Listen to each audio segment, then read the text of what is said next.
A lot of you, when you go on to the industrial world, you're probably going to make products. But the question is, what products are you going to make? Do ethics and morality matter? Or all we are engines of greed? There are products, the nuclear bomb, mustard gas. Those only serve one purpose, to annihilate large numbers of people. What about bots? Bots are good products for the company, saves them a lot of money. They don't have to hire as many people. But bots are horrible for the people who have to use them. Who really enjoys talking to a bot? So not all products are good for humanity. One example of human tragedy is polio. And polio was the COVID of its time. Parents didn't let their kids go to school during the winter when polio was prevalent because they were scared their kids were going to become paralyzed. And so this really was a national tragedy going on. And so what happens? Jonas Salk comes up with a vaccine. But does he use it to make billions and billions of dollars? No, he gave it away. He gave it away because he thought this is a crisis of humanity. How can I make a profit? What would you do? Honestly, the entrepreneurial weasel in me, I would sell it, but not at an exorbitant profit like the pharma companies do. An example of an invention that I would want to give away to mankind. What if I solve the problem of fusion? All of a sudden, now you can have unlimited power. Isn't that something you would want to give away to the world so that everyone wouldn't have to use fossil fuels or anything, and it would solve one of the biggest crises in the world? If you're going to bring about change, don't you want to make it worth something more? And so this is why one of the cornerstones of the Fulton School is principled innovation. Now, you can learn more and read about this. This is just an introduction to it. But what it comes down to is intellectually, morally, civically, and in terms of performance of the solutions. Is there an ethical and moral basis for it? Does it bring up, and the basis of criteria is, does it bring about a positive change for humanity? Corporations are not people. Corporations are psychopathic entities.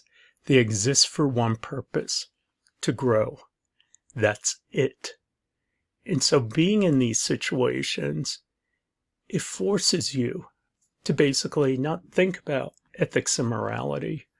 For example, and this actually happened to me, I didn't know about it, but a group was behind in their production. So what did they do? In order to run the machine faster, they took the safety locks off and it exploded because it's a high pressure machine and somebody got hurt. Fortunately, he didn't get killed. It was really funny. A guy's wife was going into labor and his boss calls him. Here she is screaming in pain, and here he is picking up the phone. Now, you can blame him for that, but the boss knew what was going on. The black swan, people intentionally crashed the market to make money and almost took the whole system down with them. Elizabeth Holmes and Theranos bullied her employees when they got bad results not to report them. And one person she fired, and then she told everybody in Silicon Valley the woman was crazy, don't hire her. And she wrecked her career. As it turns out, this woman was right. But where do you go to get your reputation back? This is what often happens to people in companies. You have your line of ethics. I will not cross this line. I will not do this. And so you stay behind your ethics line. And then somebody will ask you, can't you just move it a little bit? You're still behind your line. And then that's your new line now.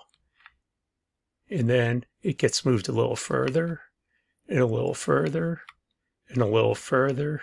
And next thing you know, you are far beyond your ethics line.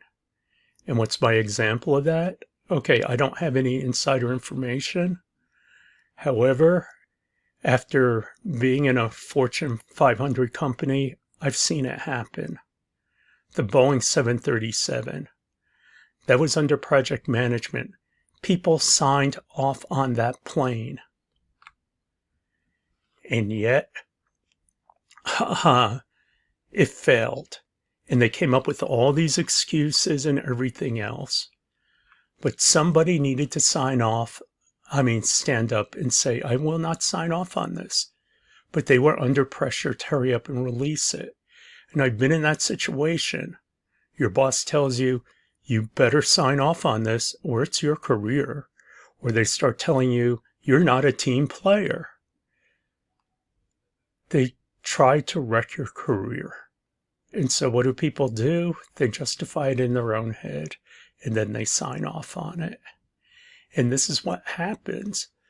Little by little, you start to lose your ethics.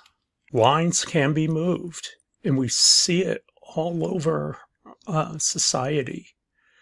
There used to be a line about debt in this country. The only time we justify going into debt is if there was some great tragedy going on, like a world war or a Great Depression. And so after World War II, for decades, we were paying down the debt. And then Ronald Reagan comes along and he blows it up. And then Bill Clinton tried to bring it down. And since then, blown up again. Donald Trump this year has raised the debt by $3 trillion.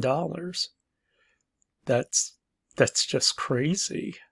When Ronald Reagan was president, in Beirut, somebody drove a car bomb into a Marine base. 241 people died. It was the worst tragedy for our State Department people ever. And yet, was there criminal investigations? Was there finger pointing? No. What Congress did is they get together. They did have an investigation. But the point was, let's fix the problem, not to go after each other. On the other hand, Benghazi, 4 people died. In 2 years, 800 pages, and $7 million later, no indictments. Waste of time. Crime, you could see where when Ronald Reagan took office, all of a sudden, there was a new culture in how to deal with crime. And what happened is the focus is on punishment. And that's part of the problem we have right now. We focus on punishment, but not rehabilitation. Where do you expect these people to go? They're going to end up right back where they are. It's easy to be self-righteous when you have the high ground because you don't have any skin in the game. How would you act if your neck was on the line? And here's an example. Virtual nurse. We're going to look at a case study of this. Just because you can do something, should you? There'll be times in your career you are going to be challenged. Here, it's 1998. Here's the problem. Healthcare is facing a jump in accelerated costs. And as you can see, it's going up and it continues to go up. And so they're wondering, how on earth are we going to, reel in healthcare costs? And so analyzing costs, 56% come from the operating staff. Now, the thing about hospitals, contrary to what people think, is they don't make a lot of money. As you can see, the profit margin is pretty small. COVID really took it to the hospitals, that they actually lost money during COVID. And as it turns out, when we look at staff, the third highest paid people in staff in a hospital are nurses. The thing about nurses is their salaries have been going up exponentially. There's also a shortage. So you can't try to lowball them or anything because you're not going to find a nurse to replace them. And so this is a problem that doesn't have easy answers. The thing about nursing is it's a very difficult profession. You're underappreciated. You're in a lot of danger because, you're around diseases and everything else. And what happens is unsatisfying. I just did a stint in the hospital, and most of the nurses there are younger women. You don't see people get old in this profession. They'll leave it beforehand. And as it turns out, a very large percentage of them are not full-time.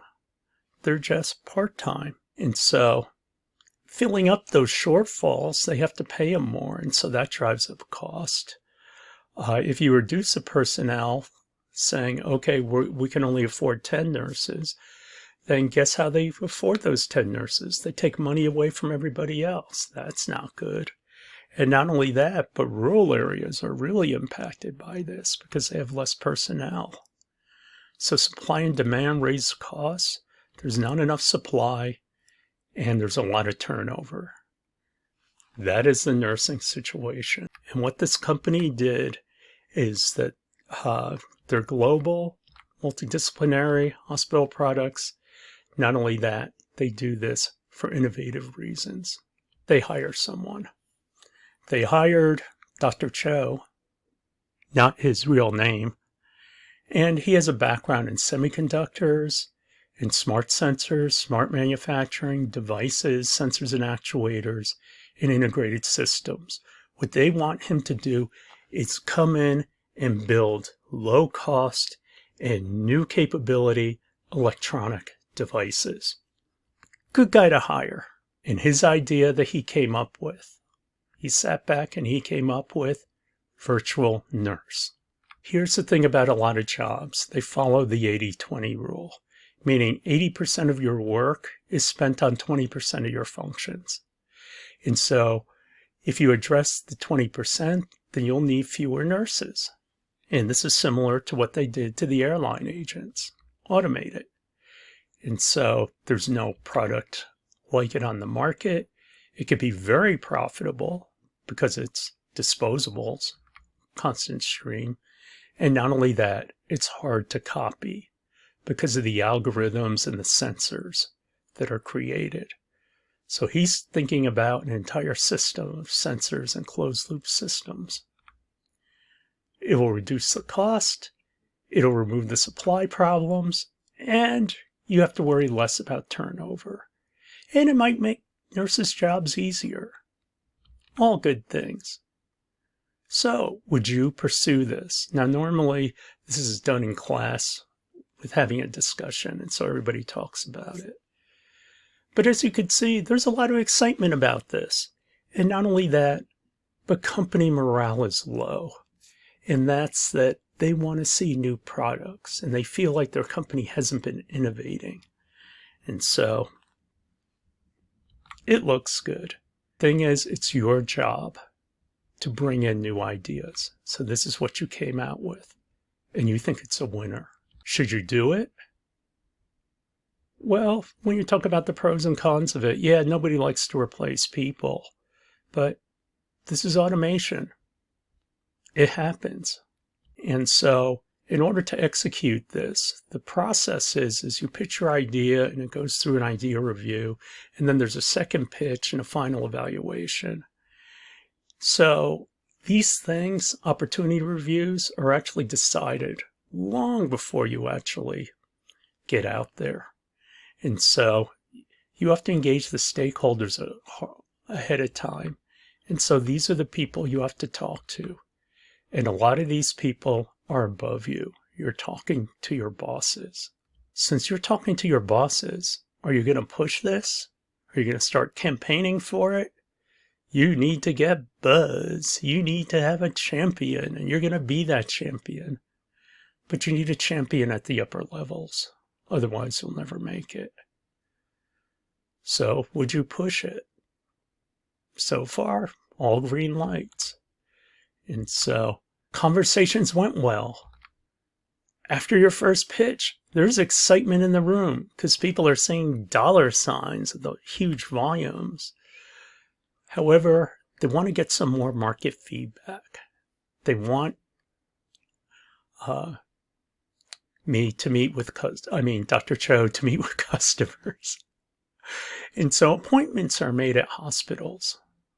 And so what happens is, how are you feeling at this point? You're probably pretty excited. Everybody's jazzed up. The upper management is jazzed up. So you go visit hospitals. And then you go see patients and you talk to people. And the doctors actually have some enthusiasm for this. And so what happens? After following nurses around, you realize you made a huge mistake. Healthcare decision-making is very intuitive. For example, the tone of your voice, skin color. These are things that nurses understand. It was amazing. There was one nurse said, his skin doesn't look right. I think he's got a cardiac problem. She tells the doctor. As it turns out, the guy had an occlusion. No instrument picked that up, but she did. And no amount of tech can approach this. No amount of visual algorithms can come up with this. And so all of a sudden, Dr. Cho realized he made a big mistake. That in terms of patient care, this will lower patient care, not raise it. And so, as you can see, you're in misery right now.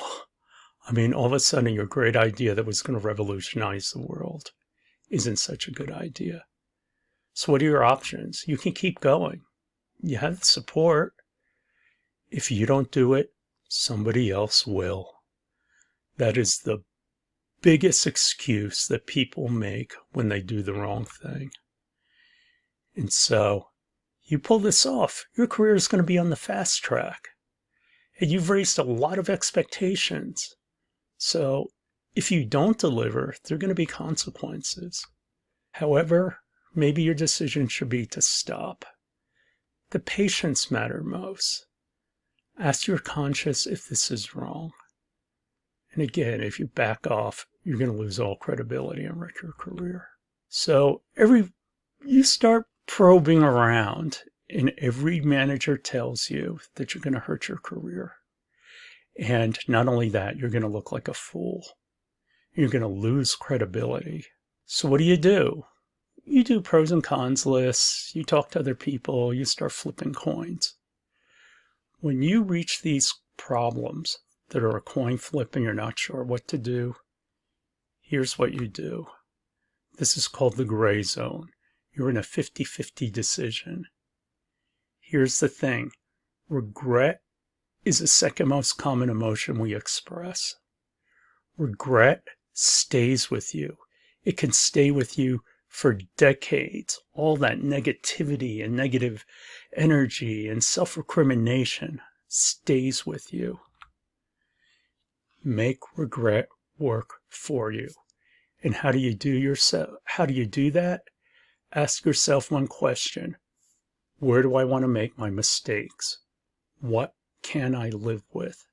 For example, you know you're going to miss a putt. But are you okay if you miss long? Or are you okay if you miss short? Now, everybody says, oh, obviously long, because you gave yourself a chance to get into the hole. Well, what if it's sloped down and so you'll roll off the edge and you can't recover? So maybe it's okay, no, I don't want that to happen. I'm just going to putt short. Or one of the hardest ones is listen to your boss or not. This has happened to me multiple times. And you're in hell going up against your boss. But if you really have that much conviction, if it's really a fight that you need to fight, I'm okay with failing. If I did my best and I fail, I'm not perfect. I'm okay failing. However, if I listen to my boss and I know he's wrong, and this thing goes bad, I will be kicking myself for the rest of my life. Why didn't I trust myself? Why didn't I listen to myself? That is one of the toughest questions to answer. There's no right or wrong answer, but there's a right answer for you. You missed the market because you went too slow. Or do you prefer missing the market, but you came out with a bad product? Your intuition comes out. And so the answer comes out. So, embarrassingly, met with the supervisors. They tried to talk me out of it. First, they were positive and encouragement, and then they got negative. But I didn't change my mind. And what scares me right now is with AI, this idea is coming back. And it's still a bad idea. There's no right or wrong answers to this, but there are answers that you can live with. Where did you go wrong? Did I make a bad decision? And here's where I went wrong. The customer is not the hospital. The customer is not a doctor. And the customer, ultimately, is not the nurse. The customer is the patient. If you're selling something to someone, their customer's customer becomes your customer. And so this is why I realized I made a mistake. And if I had thought this out earlier and found out how this really worked, I would have never proposed it. And that was the mistake. And so things like principle innovation can help you make decisions like this. Don't look at problems in a bubble. The bubble is always right. And what I mean by a bubble is when you look at problems in a certain atmosphere, it seems okay to do it.